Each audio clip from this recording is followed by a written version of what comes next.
Bagyong Uwan, nag-iwan ng matinding pinsala sa iba't ibang bahagi ng Hilaga at Gitnang Luzon.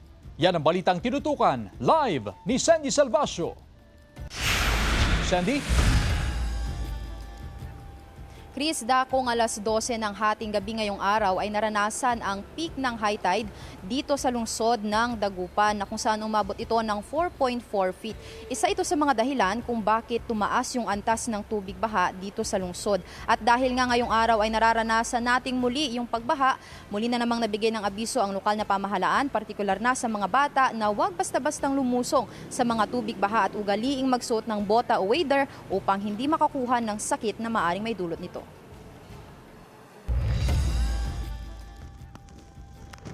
Ikinatakot ng mga residente ang malakas na ulan at hangin na dala ng Bagyong Uwan sa Dagupan City kagabi. Winawasiwas ng hangin ang mga puno. Nabaklas ang ilang yero, ang mga sanga ng puno at basura nagkalat na kung saan-saan. Maging ang solar panel na ito, hindi umabra sa lakas ng hangin. Tuloy-tuloy ang rescue operation sa mga residente sa ilang barangay hanggang kagabi. Kasi ayaw din natin na mamaya magsisi sila kasi laging ganito. Pero first time nila na mag-evacuate.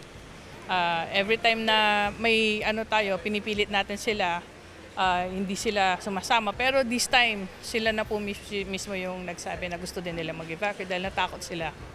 Nagbayanihan ang mga residente sa clearing operation sa bahagi ng Barangay Bunuan Gasset.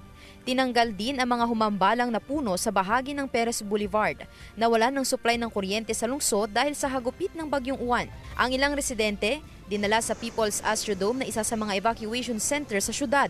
Pinalikas po kasi kami ng kapitan namin kasi nga po, yung bagyo nga daw po, malakas. Tapos yung nangyari nga po sa Cebu, si Tino, baka syempre naman po, baka mangyari din sa atin dito, kaya pumaga kami pinalikas sa barangay namin. Sa Pampanga naman, magdamag na nakaranas ng malakas na ulan at hangin. Sa bayan ng Arayat, nabuwal ang isang poste ng telecom company sa Purok Sentro, Barangay Candatin. Nagsagawa ng malawakang monitoring at assessment kagabi hanggang kaninang madaling araw ang Municipal Government of San Simon. Kasama ang MDRRMO at mga barangay officials upang masigurong ligtas ang kalagayan ng residente matapos ang hagupit ng Bagyong Uwan. Nagsagawa ng evacuation ang San Fernando City DRRMC sa pamamagitan sa mga pamilyang apektado ng Bagyong Uwan sa Barangay San Nicolas. Sa huling tala ng Pampanga PDRRMO, umabot na sa mahigit 1,700 na pamilya ang mga naapektuhan ng bagyo sa lalawigan. Sa Pura Tarlac, itinumba ng malakas na ulan at hangin ang ilang Belen entry sa lugar.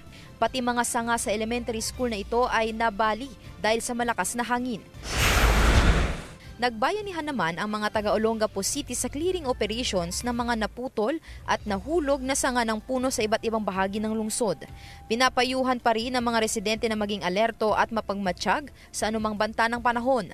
Ngayong araw, formal nang idiniklara ang state of calamity sa lungsod ng Dagupan dahil sa matinding pinsalang iniwan ng Bagyong Uwan. Chris, sa ating paglilibot sa mga evacuation centers dito sa Dagupan City ay nakausap natin yung mga kawani ng LGU maging yung mga barangay council at nabanggit nga nila na hindi raw muna nila basta-basta pauuwiin sa kanilang mga tirahan yung mga evacuees hanggat hindi raw nila natitiyak na wala na talagang banta nitong Bagyong Uwan. At dahil nga sa mga oras na ito ay unti-unti na rin nating nararanasan yung pagkalma nitong tala ng panahon, iba yung pag-iingat pa rin po ang laging payo ng mga otoridad sa ating lahat. Chris? Maraming salamat, Sandy Salvacio.